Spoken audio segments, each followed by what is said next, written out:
ఇన్నేళ్ళ నుంచి రోడ్లు ఉండిందా, ఇప్పుడే కొత్తగా వేస్తా ఉన్నారా?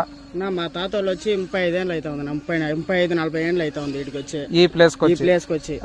నేను పుట్టలేదు ఇటుకి వచ్చినప్పుడు. ఓకే, నేను వచ్చి 15 ఏళ్ళకి నేను పుట్టినాను ఈడ వచ్చి.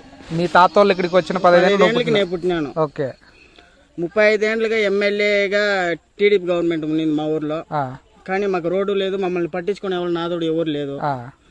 వైఎస్ఆర్సీపీ వచ్చినాక ఇప్పుడు సీసీ రోడ్ వేస్తా ఉన్నారు, నీళ్లు సౌకర్యం లేకుండా ఉండే. యా గవర్నమెంట్ అడిగినా ఆ గుట్టుకి ఎవరు వేస్తారులే, ఆ గుట్టుకి ఎవరు వేసేకి అయ్యలేదు, మీరెవరు మాకు మమ్మల్ని పట్టించుకునేది అనేసి గమనైపోయినారు. మేము ఈసారి 5 ఏళ్ళకు ముందు వైఎస్ఆర్సీపీకి ఓటేసి వైఎస్ఆర్సీపీని గెలిపించుకున్నాము. మాకు ఇప్పుడు రోడ్ వేస్తా ఉన్నారు, కంప్లీట్ చేయాలి. చూడండి ఆ రోడ్ కంప్లీట్ చేసిన, చాలా దూరం రోడ్ వేసినారు.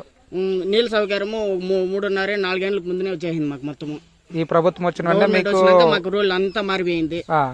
దానికి ముందు మేము ఏమన్నా టీడీపీ వాళ్ళని అడిగకపోతే మీ ఆ గుట్లో ఉండారు, మిమ్మల్ని ఎవరు పట్టించుకోకుండా ఉండ్రి.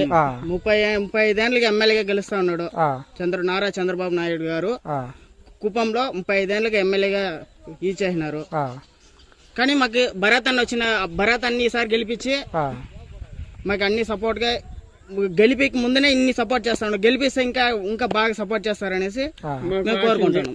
ఈసారి వైఎస్ జగన్మోహన్ రెడ్డిని గెలిపిస్తాము, కుప్పంలో ఎమ్మెల్యేగా భరత్ అని గెలిపిస్తాము అనుకుని మా వాళ్ళంతా ఫుల్ గా క్లారిటీగా ఉన్నారు, పక్కా క్లారిటీగా ఉన్నారు. సో మీరేమంటున్నారంటే ఒక ఎమ్మెల్యేగా కాకుండానే భరత్ అనే వ్యక్తి ఇన్ని మంచి పనులు చేస్తా ఉన్నారు కాబట్టి గెలిపిస్తే ఇంకా ఎన్ని మంచి పనులు చేస్తారు. ఓకే, సో మీ నమ్మకం నిజమవ్వాలని మేము కూడా దేవుణ్ణి కోరుకుంటున్నాం. Thank you very much.